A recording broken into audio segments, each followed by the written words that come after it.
Welcome again to the lecture series of signal system. In the last lecture, we have seen the transformation of a non-periodic signal from its time domain to frequency domain, which is called Fourier transform, and also from its frequency domain to time domain, which is called inverse Fourier transform operation. Previously, as we discussed, the Fourier series operation can be applied to the periodic signals only. And when the period of a periodic signal tends to infinite, then this periodic signal is converted into a non-periodic signal, and the line spectrum of the periodic signal is converted into a continuous spectrum. So this is what we have seen in the last lecture, that the Fourier transform of a signal xt can be determined by using this equation. This is from minus infinite to plus infinite signal xt e power minus j omega t dt. And also the inverse Fourier transform f inverse x of omega can be written as 1 upon 2 by integration from minus infinite to plus infinite x omega e power j omega t dt. This integration gives the transformation of the signal xt from time domain to frequency domain, and this transformation will convert the signal from its frequency domain to its time domain, and these two are called Fourier transform pairs. These two are called Fourier transform pairs. By using these two relations, we can convert a signal from its time domain to frequency domain, and also from its frequency domain to time domain. Now, I will consider the criteria given by Dirichlet, which completes the theory of Fourier transform. Dirichlet says that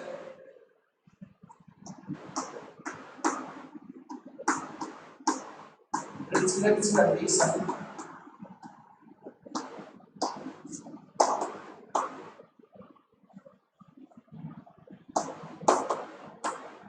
for the existence of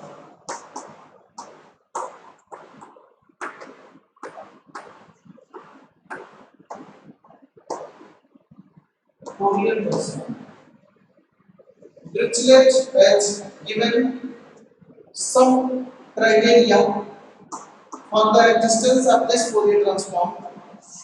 The most important and necessary criteria for the existence of Fourier transform is that the signal xt should be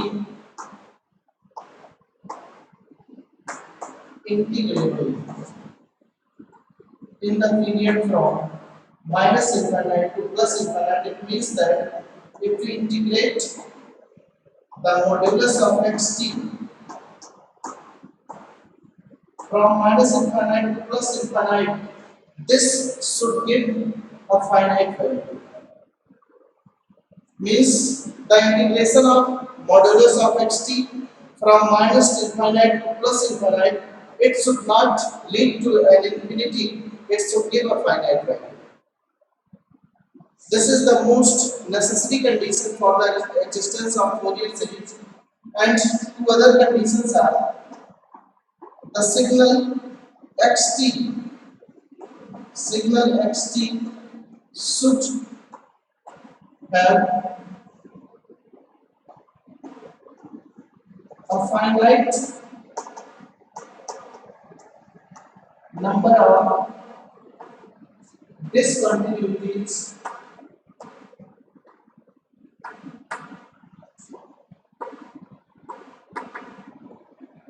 single xt should have finite number of discontinuities in a finite interval.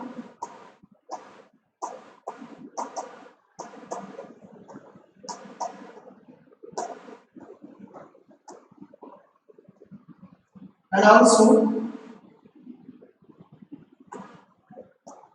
these discontinuities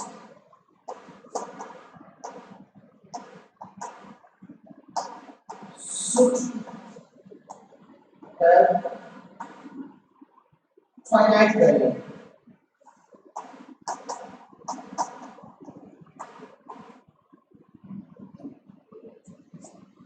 The signal xt should have finite number of discontinuities in any one duration of the signal, because extension of the signal we are taking from minus infinite to plus infinite. Whatever the signal is, it should contain a finite number of discontinuities in any given interval, and also no discontinuity. Amplitude of the signal should always be finite at every discontinuity.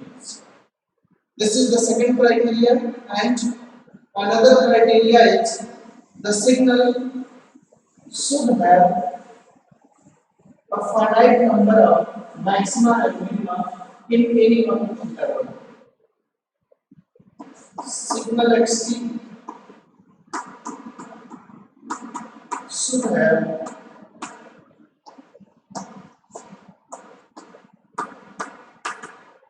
finite number of maxima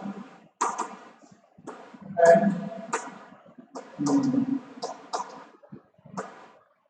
Signal should have finite number of maxima and minima in a given interval.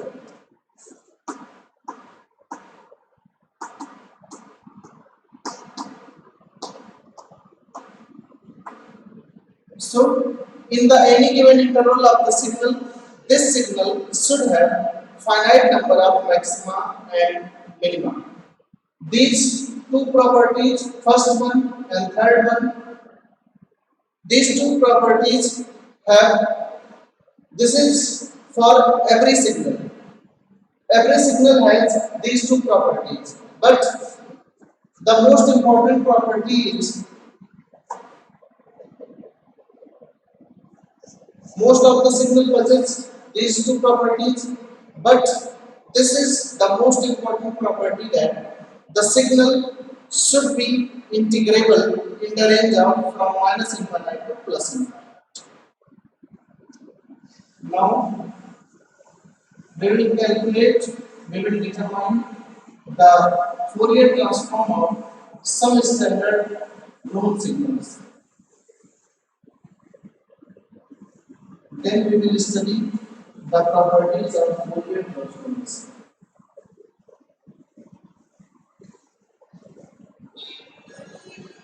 So we will study the Fourier transform of standard signal, substandard signals. Like the first signal is here, it is Fourier transform of delta t. Means the signal xt here is given as delta t. This signal xt is given as delta t. Now put in the relation of Fourier transformation, this Fourier transform of delta t can be obtained by using the relation integration from minus infinite to plus infinite xt e power minus j omega t dt. Now this function delta t, which is impulse function, will give a non-zero value only at t equal to 0. For other values of t, for the non-zero values of t, the signal delta t will have value equal to 0. It means that we will find the value of this multiplication only at t equal to 0. At t equal to 0, this delta t will be equal to 1 and e power 0 will also become 1. It means that this integration will be converted into e power minus j omega t, where t is equal to 0, and when we will put e power 0, it will become 1. It means that the Fourier transform of delta t is equal to 1.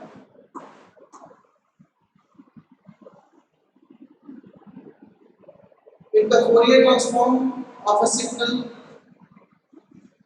x omega is given as real part of x omega plus imaginary part of x omega, then modulus, or we can say amplitude of this function can be written as, means mod of x omega can be written as root of the real part of square of real part of x omega plus square of imaginary part of x omega, and angle of this signal x omega can be calculated by using tan inverse imaginary part of x omega divided by real part of x omega. By using this relation, we can find the amplitude plot of the signal x omega, means amplitude of the signal x omega with respect to omega. Here, the angle of omega with respect to omega. By using these two relations, we can find out amplitude plot and phase plot. Now, the second signal is for which we will calculate the Fourier transform is e power minus 80 ut, one-sided exponential. Second signal is e power minus 80 ut, that is one-sided real exponential signal, e power minus 80 ut. For the calculation of this signal, we will put this value of xt in the relation again as Fourier transform of e power minus 80 ut will be equal to integration from minus infinite to plus infinite e power minus 80 ut into e power minus j omega t dt. As we know, this signal ut exists only for t greater than 0. For t less than 0, value of this signal ut will be 0. So we can put the limit only from 0 to infinite. This will become limit from 0 to infinite e power minus 80 e power minus j omega t dt. This term can also be written as integration from 0 to infinite e power minus t into a plus j omega dt, and this will be equal to integration of this signal will become e power minus a plus j omega into t upon minus a plus j omega. Limit is from 0 to infinite.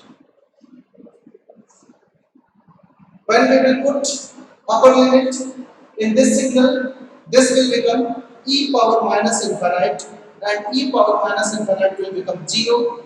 So, after putting the limit, this function will become 0 minus 1 minus is already there. It will become plus e power a plus minus a plus j omega into t means 0 into 0 upon a plus j omega, and this will be equal to e power 0 again, it will become 1, so this will be 1 upon a plus j omega.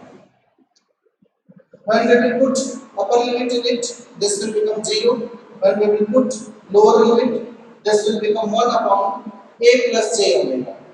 And in this way we can write the Fourier transform of e power minus at ut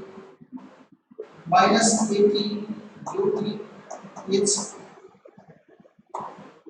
1 upon a plus j omega. This is the Fourier transform of one-sided real exponential signal.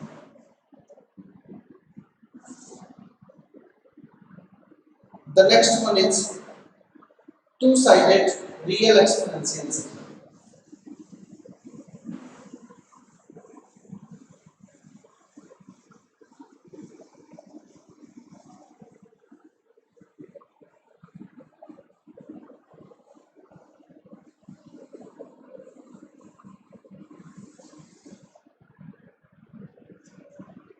The two-sided real exponential signal is xt is equal to e power minus a mod t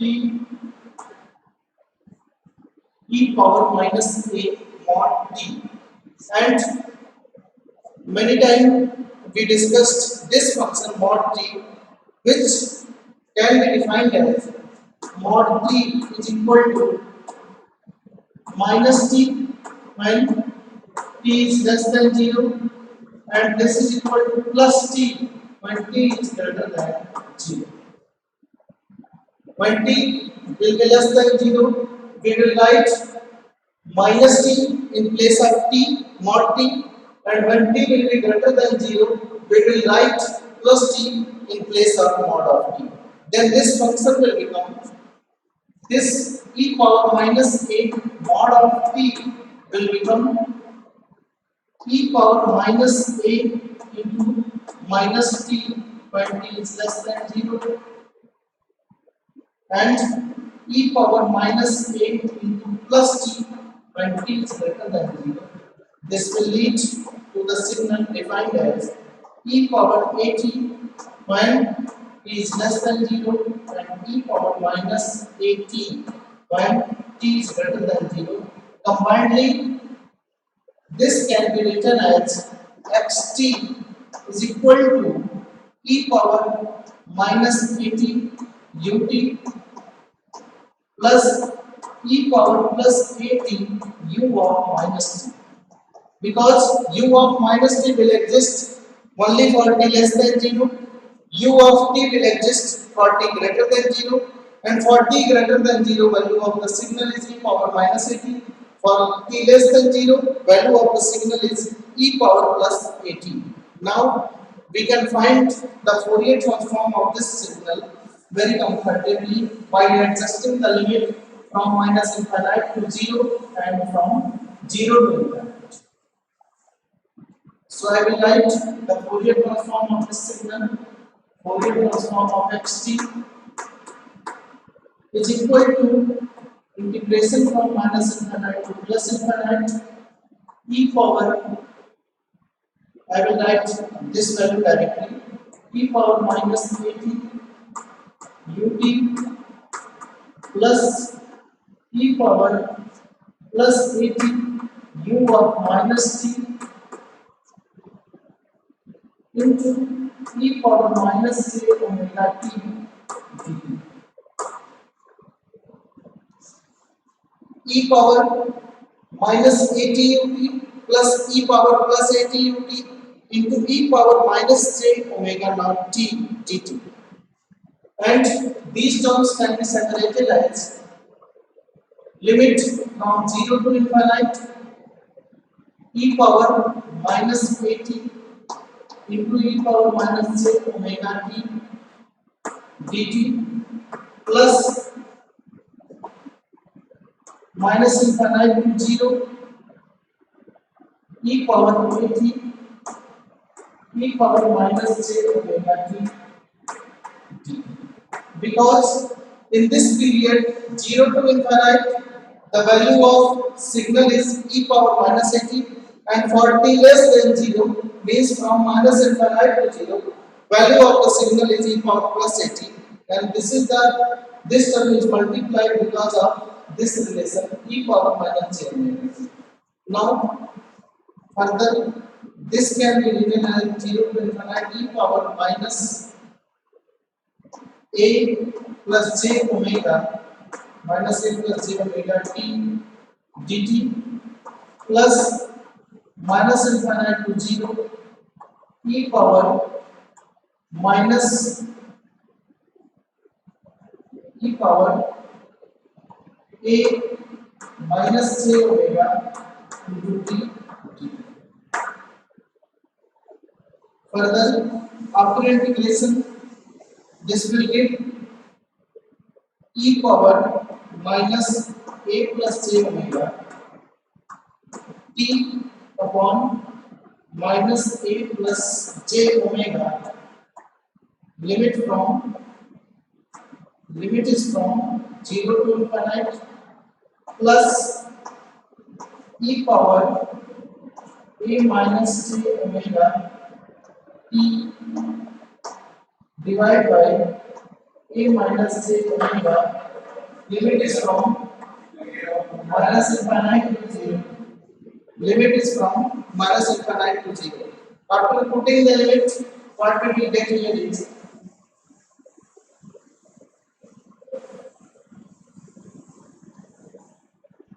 after putting the limit, when we will put plus infinite in this e power, this will become e power minus infinite, and e power minus infinite will become 0.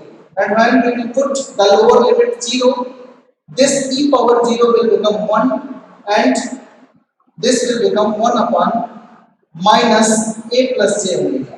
So I will write here that after putting the limit, this will become 0 and upper limit is here infinite, and minus, and we will put lower limit equal to 0, and 1 minus is already there, it will become plus e power 0 is 1 upon a plus j omega plus, when we will put the upper limit here, it will become e power 0 upon a minus j omega, means 1 upon a minus j omega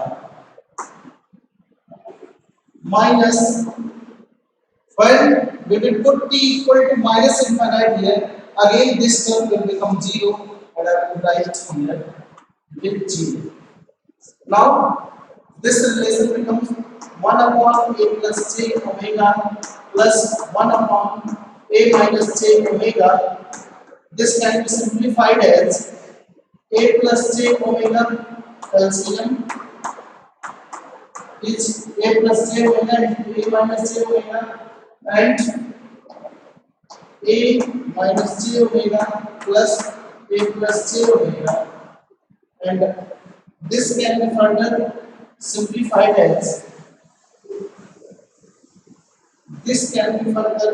simplified as this minus j omega plus j omega will cancel each other, and this will become 2a upon a square minus j omega whole square, and square of this j will be equal to minus 1. That's why this relation will become 2a upon a square plus omega square. It means that the Fourier transform of real two-sided exponential e power minus at is equal to 2a upon a square plus omega square.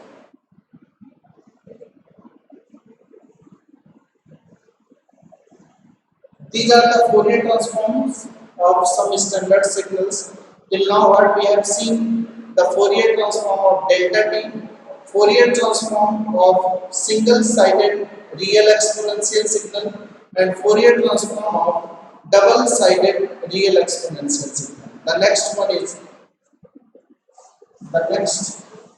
is Fourier transform of e power minus e power j omega t, means complex exponential.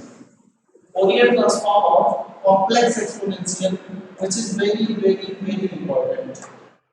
Xt is equal to e power j omega naught t. For the transformation of this signal to the frequency domain, we will first consider that x of omega is equal to delta omega minus omega naught. First, we will consider this signal because when we will take the inverse Fourier transform of this signal,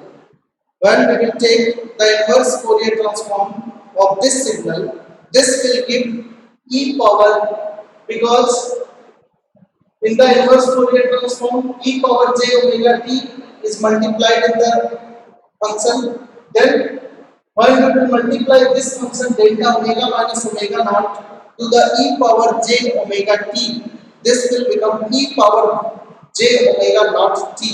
So, Fourier transform of this signal will give e power, inverse Fourier transform of this signal del omega minus omega naught will give e power j omega naught t multiplied by some constant. I will find out the inverse Fourier transform of this signal as inverse Fourier transform of x omega is equal to 1 upon 2 pi, limit is from minus infinite to plus infinite. This is x omega e power plus j omega t dt. This is why if we will put here del omega minus omega naught, then this integration will give e power j omega naught t. What we are looking for, e power j omega naught t. So if we will put the value of x omega as, it is 1 upon 2 pi, limit from minus infinite to plus infinite. This is delta omega minus omega naught e power j omega t dt. And again the same function delta is here. Delta omega minus omega naught will give some value when omega will be equal to omega naught. For the other values of omega, this signal will give value equal to 0. It will give 1 when the omega will be equal to omega naught. And this integration now will become 1 by 2 pi e power j omega naught t. This is the Fourier transform of delta omega minus omega naught, inverse Fourier transform. It means that the Fourier transform of 1 upon 2 pi e power j omega naught t, Fourier transform of this function will give delta omega minus omega naught. And what we are looking for, Fourier transform of only this e power j omega naught. We does not need this multiplication factor 1 upon 2 pi. So for that we have to multiply by 2 pi in this equation, in the right side and left side also. So after multiplication with 2 pi, this will become Fourier transform of e power j omega naught t will be equal to 2 pi into del omega minus omega naught. This is what the Fourier transform of a complex exponential signal e power plus j omega naught t is equal to 2 pi del omega minus omega naught. So these are the transformation of some important signals from time domain to frequency domain. In the next coming lecture, we will discuss some more important signals as a standard signal to be remembered as formula for the use in calculation of Fourier transform of some complex signals. So this is all for this lecture. Thank you.